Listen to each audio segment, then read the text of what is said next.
Bonjour à tous, cette petite vidéo pour parler du choix de la première moto après le permis A2, pour essayer de répondre à un maximum de questions à travers la situation que j'ai vécue et essayer de se rendre un petit peu utile pour voir si d'autres motards subissent les mêmes problèmes et évitent quelques soucis. Bon, ensuite, ce qui est important de préciser, c'est que les propos que je vais tenir et le raisonnement que je tiens n'engagent que moi. Les goûts, les couleurs, ça se discute pas. Voilà, je pense qu'il y a autant de motos qu'il y a de motards. En fait, tout le monde n'a pas les mêmes attentes et tout le monde n'a pas le même degré de satisfaction ni les mêmes envies à moto, évidemment. Bon, d'abord, ce qu'il faut savoir, c'est que moi je viens du monde de la 125, j'ai passé mon permis A2 très tard et je me suis dit, vas-y, bouscule-toi, prends un peu de risque, t'en prends pas tant que ça en fait et ce sera toujours positif. Bon, alors moi j'ai pas pu échapper forcément à la nouvelle réglementation, à savoir le permis A2, 35 kW, bridage ou pas bridage, etc. Bon, après, ce que je savais d'avance, c'est qu'il y avait de fortes chances que je sois plus motivé pour acheter un trail, hein, parce que moi je voulais être haut sur la route et je voulais pouvoir monter sur les trottoirs, etc. quoi. Du coup, à l'auto-école, la seule référence que j'ai eue, c'était les Yamaha MT-07 en bridé et les Honda CB500F en full, quoi. Donc, déjà d'office, la MT-07, j'aimais pas. Pour moi, ça lève, ça lève, ça lève. La direction, j'aime pas du tout. La Honda CB500F, c'est fun, c'est plus sécurisant. Mais bon, le roadster, c'était pas fait pour moi, hein, ça m'a bien confirmé mon choix, quoi. J'aime pas du tout le côté t'es pris au vent, t'as pas de confort, la selle c'est du bois. Voilà, quoi. Moi je me suis dit, pour passer le A2, tu quittes la 125, donc voilà, il faut que tu aies plus de puissance, certes, mais aussi plus de confort, quoi. Ensuite, clairement, pour moi, le facteur stress, c'était bridage ou pas bridage, quoi. Bon, j'avais comme référence la Yamaha MT-07 qui est apparemment la mieux bridée et qui est la plus fun, quoi. Mais je me suis dit, waouh, tu vas acheter une bécane, peut-être voir neuf, peut-être, et finalement, tu n'auras pas une possession de ton moteur, on va te faire le coup de dans 2 ans que tu débrides, tu vas repayer. Bref, j'étais pas trop partant pour, quoi. Ensuite, j'étais prêt à avoir moins de puissance dans le moteur d'office, quoi, mais c'était compliqué de trouver une moto pile poil à 47 chevaux ou 42 chevaux comme les GSE qui m'intéressaient pas trop, même si elles sont sympas, hein, ça enlève rien aux qualités des motos. Mais pour les trails, c'était compliqué, quoi.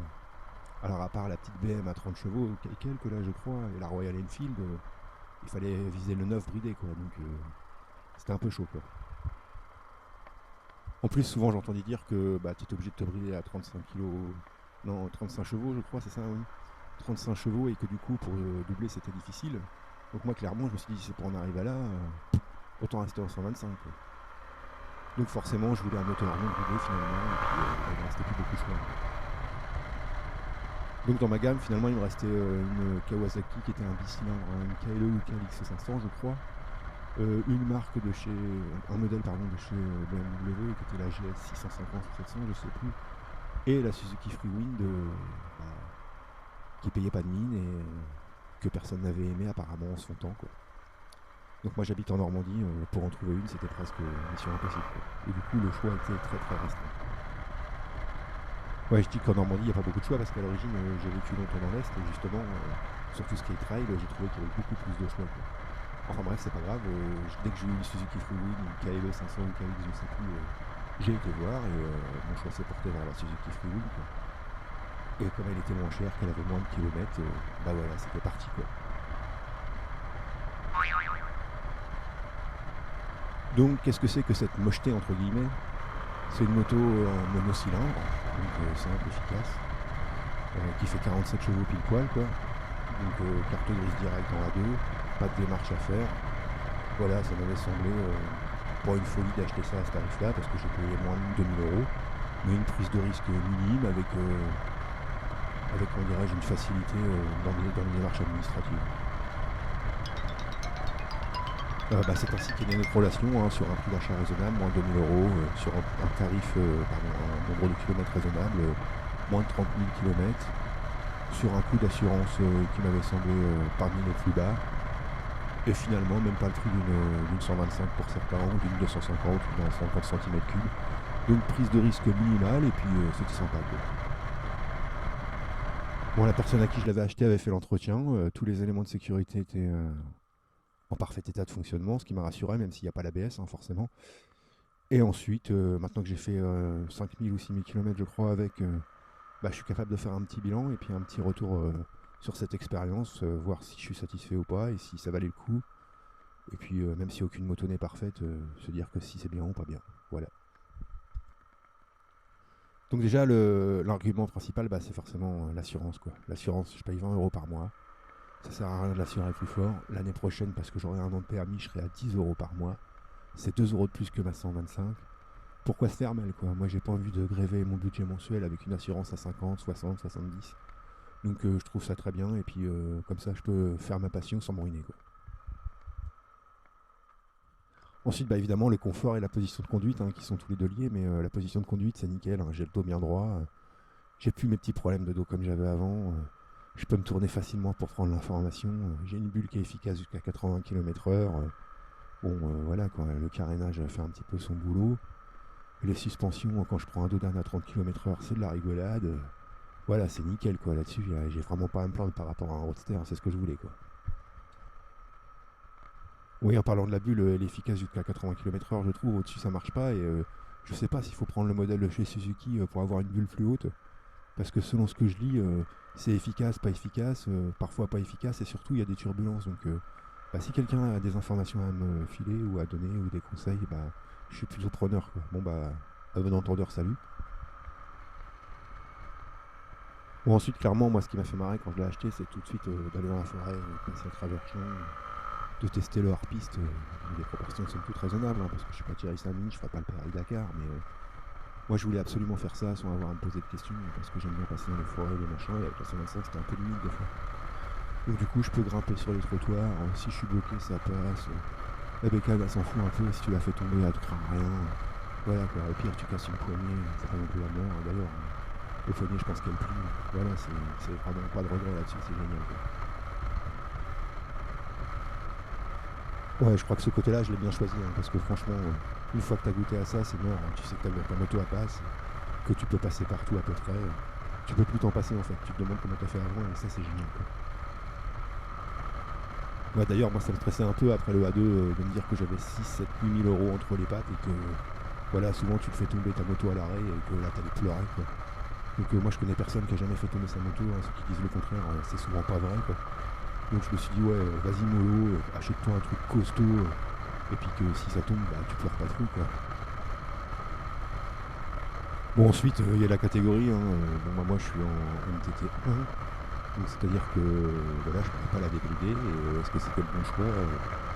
Oui, parce que j'ai pris la limite autorisée par la loi au maximum de la puissance, donc j'ai pas payé le bridage, j'ai pas payé le bridage, je peux le faire la main facilement pendant 2 ans, en ayant largement assez de puissance disponible pour m'insérer, pour doubler, voilà, là-dessus, là je fais vraiment de la moto, quoi. Je suis pas avec une trottinette essoufflée qu'il faut lancer à mort pour accélérer.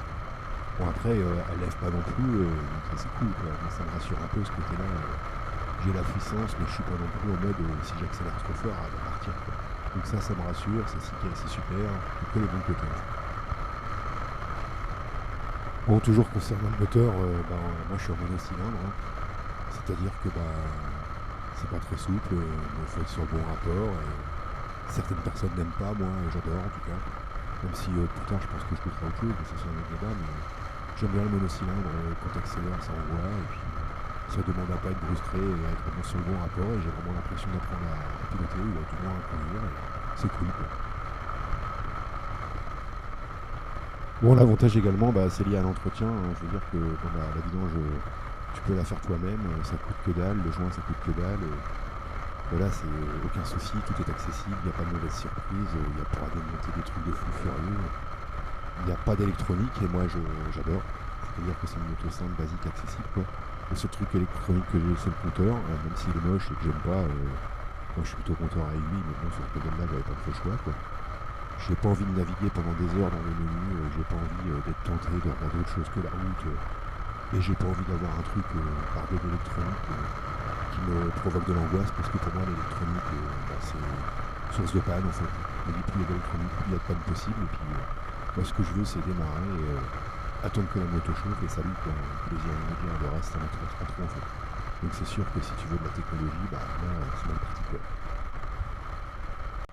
En ce qui concerne le comportement routier, c'est-à-dire l'adhérence, les courbes, etc., c'est une excellente surprise. Moi, j'ai pas peur quand je la prends, etc. Même si au départ, forcément, c'est un trail, donc quand tu tournes, tu tournes de plus haut, mais voilà, quoi, c'est une habitude à prendre et c'est pas non plus dramatique, quoi. Franchement, j'adore. Les virages, elle kiffe, et moi avec. Et c'est dommage que justement, j'habite dans une région où il n'y a pas tant de virages que ça, parce que je suis plutôt demandeur, en fait, quoi. Donc, ouais, non, là-dessus, c'est une excellente surprise. Tout le monde a dit oui, les trails, c'est quelque chose de particulier et tout. Et non, en fait, c'est une bonne surprise. Et franchement, c'est une moto super sécurisante. Bon, en même temps, elle pousse pas au crime, hein, c'est pas un truc qui te donne envie de rouler à des vitesses prohibées, hein, donc ça c'est cool, faut vraiment rester en mode promenade, mais pas de mauvaise surprise, si jamais tu t'inscris un peu vite dans un virage, bah tu peux rectifier, pas de souci, elle va y aller, quoi. Ensuite, elle est largement assez maniable, hein, pour l'interfile, pour le changement d'angle et tout, c'est vraiment nickel, quoi. Donc là-dessus, encore une fois, je suis super content, quoi. Bon, ensuite il y a la consommation, et moi je sais pas si c'est un avantage ou un inconvénient. Après, ça me paraît pas non plus super déraisonnable, mais bon, 5 litres à 5 litres, 5 au 100, peut-être 6 litres des fois en forçant bien. Bon, en général, je suis plutôt à 5,5 litres au 100. J'ai une autonomie d'à peu près 300 km. Moi, je m'arrête souvent à 270 pour en remettre et il m'en reste. Mais bon, moi, je suis habitué aux 3 litres au 100, donc forcément, ça me fait un petit peu mal à la tronche. Mais bon, en même temps, avec 3 litres au 100, c'était une 125 et franchement, je redescendais les côtes s'il y avait du vent. Donc après, on peut pas tout avoir, hein. En plus, bon, bah, c'est un modèle à carbu. Elle a 20 ans. Bon, ça me semble raisonnable, mais bon, faut le compter dans son budget, quoi. Bon, ceci dit, on n'est pas à des 9-10 litres au 100 de modèles commençant par un H. Mais bon, j'ai vu des modèles à 1300 cm3 qui consommaient à peine plus que la mienne. Et bon, voilà, il faut le savoir. Après, rapport au prix d'achat, à moins qu'il y ait une grosse flambée du pétrole, je suis encore gagnant, quoi.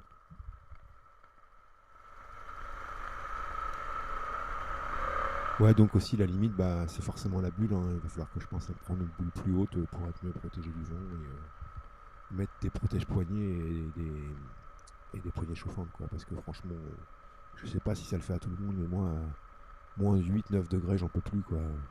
En 125, c'était pas trop perturbant parce que de toute façon, t'avances pas et puis tu te dis, bah, comme j'avance pas, je vais pas faire 100 bornes avec, quoi. Mais là, maintenant que t'as la puissance, l'agrément au minimum de conduite, et bah, tu te dis, ouais, t'es juste limité par le froid et c'est vraiment dommage, qu'en fait, quoi. Bon, à partir de là, c'est pas non plus une moto pour se la péter, hein. C'est-à-dire que le bruit du pot d'échappement, c'est pas super valorisant. La tronche qu'elle a, elle fait rêver personne, mais moi tout ça, c'était pas un critère, en fait, hein. Et puis quelque part, avoir un pot d'échappement qui réveille pas tout le quartier quand tu passes, ça me va bien, quoi.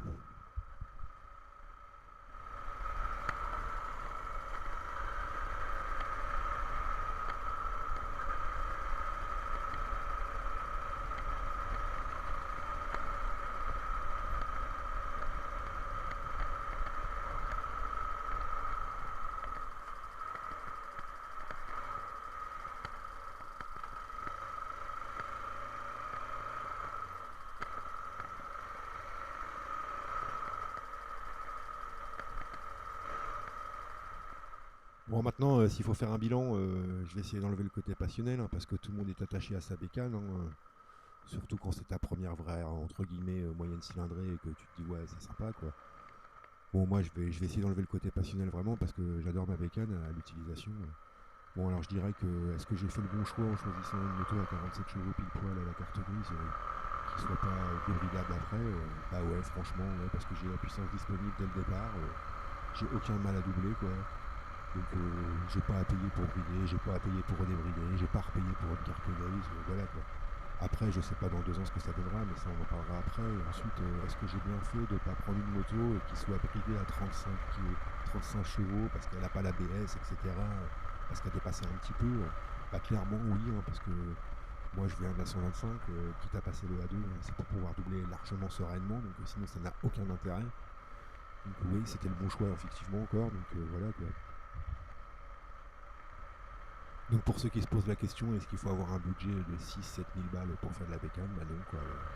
Voilà, c'est démontré, et puis c'est pas sûr qu'à 6-7 000 balles, tu aies plus de puissance disponible au départ. Donc comme on sait que le plaisir de la moto, c'est quand même la capacité d'accélération, bah, je vais donner mon avis. Moi, pour moi, les motos bridées, bah, c'est un scandale, quoi. Donc voilà, mais ça c'est un autre débat, après chacun son point de vue, mais moi je trouve vraiment là-dessus, il n'y a aucun regret à avoir, quoi. Donc si t'as pas de thune, fais ça. Si t'as de la thune et que t'es radin et que t'as envie de faire autre chose comme partir en vacances, bah fais ça aussi quoi. Après il n'y a pas que ma moto, hein, il y a aussi des 500 GSE, des trucs comme ça, des Kawasaki KLE. Il y a plein de petites motos assez anciennes qui sont à 42, 47 chevaux et puis qui coûtent pas un bras et qui te permettent de rouler peinard quoi. Bon bah ensuite cette vidéo c'était un petit test, hein. Le but ici c'est que j'ai un petit peu de retour sur les gens qui ont une Suzuki Freewind aussi parce que j'ai remarqué que bah il n'y avait pas beaucoup d'infos en fait sur cette moto quoi. Il y avait des articles qui disaient qu'elle était pas si mal que ça malgré sa sale gueule et que c'était un bon choix pour ceux qui n'ont pas de thunes, mais quand on cherche même sur les réseaux sociaux, sur Facebook, etc. J'ai pas beaucoup de retours d'informations en tout cas en France quoi. Donc ce serait sympa que ceux qui ont des Suzuki Freewind avec quelques petites infos etc. Bah, qu'ils n'hésitent pas à partager quoi. Ensuite, je pense que je referai des vidéos, mais pas de façon régulière, c'est-à-dire que le montage, tout ça, ça me prend du temps, j'ai autre chose à faire aussi. Moi, ce que j'aime, c'est rouler, etc. Mais si j'ai l'occasion de faire des montages de road trip que je ferai à l'avenir, même si pour l'instant, mon côté professionnel prend le dessus et que j'ai peu de temps disponible, eh ben, je le ferai avec plaisir, parce que je trouve que le partage, c'est super important et que ça permet aussi d'envisager sereinement des retours d'expérience et de voir ce qui est possible de faire, pas possible de faire, le taux d'investissement que ça demande, le plaisir que ça procure ou pas, etc. etc. Je vous dis donc à bientôt peut-être et j'espère que vous aurez eu du plaisir à regarder cette vidéo.